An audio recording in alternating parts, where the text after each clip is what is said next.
আমার পিছনে যে মাঠটা দেখছেন, এই মাঠটা হচ্ছে আমার ছোট ভাইয়ের জমি। এই জমিতে ধান ছিল। নুরুল হক পেশকারের লোকজন, নুরুল হকের নেতৃত্ব, নুরুল হক নিজে থেকে ধানগুলা কেটে নিয়ে গিয়েছে আজকে সকাল ভোর 6টার থেকে বেলা 9টার ভিতরে। আমরা আটকানো পারিনি, আমরা তার লোকজন খুব বেশি। থানা আমাদের সহযোগিতা করিনি, আমরা থানায় গিয়েছিলাম।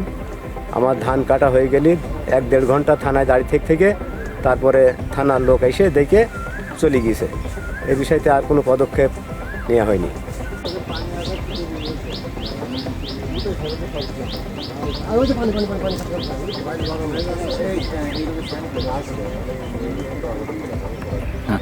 আমি মোহাম্মদ নাসিরুল্লাহ মন্টু।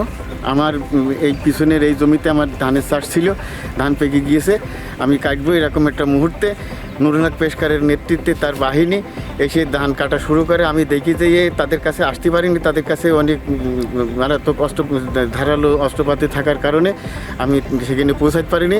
ইতিপূর্বে আমার একটা ভাইকে তারা মাঠে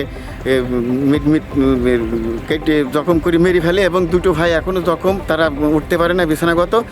এই মতো অবস্থায় আমি 999 ফোন দিই। 999 থেকে আমাকে থানায় ডিউটি অফিসারের সাথে যোগাযোগ করতে বলে আমি ডিউটি যোগাযোগ করে অনেক পরে আমার সাথে পুলিশ এসে যোগাযোগ করলো, কিন্তু যে সময় তারা ধান কেটে নিয়ে বাড়ি এখান থেকে চলে গিয়েছে, সময় মতো আসলে অবশ্যই আসামিগুলোকে পাওয়া যেত। বাত ব্যথা, প্যারালাইসিস কিংবা আর্থ্রাইটিস, আধুনিক ফিজিওথেরাপি ও পুনর্বাসন চিকিৎসায় নির্ভরযোগ্য নাম ডিপিআরসি।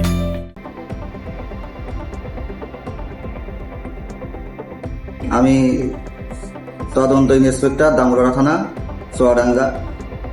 সকালবেলায় এক ভদ্রলোক আসছিলেন, তার নাম হলো মন্টু।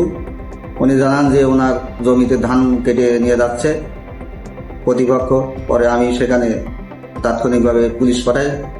পুলিশ যাওয়ার পরে সেখানে তারা কিছু পায় নাই, তারা চলে গেছে। বাদীর পক্ষ থেকে কোনো রকমের লিখিত অভিযোগ পাওয়া যায় না। অভিযোগ পাওয়া গেলে তদন্ত সাপেক্ষে আইনগত ব্যবস্থা গ্রহণ করা হবে। আমার পুলিশ গেছে সেখানে, যাওয়ার পরে তাকে যে পায় নাই, সেখানে ফাঁকা অবস্থায় পাইছে। সে আমি কিছু জানি না। আমাকে সঙ্গে সঙ্গে পুলিশ আর সঙ্গে সঙ্গে আমরা পুলিশ পাঠাইছি, বাদীও সেখানে হয়তো গেছিল।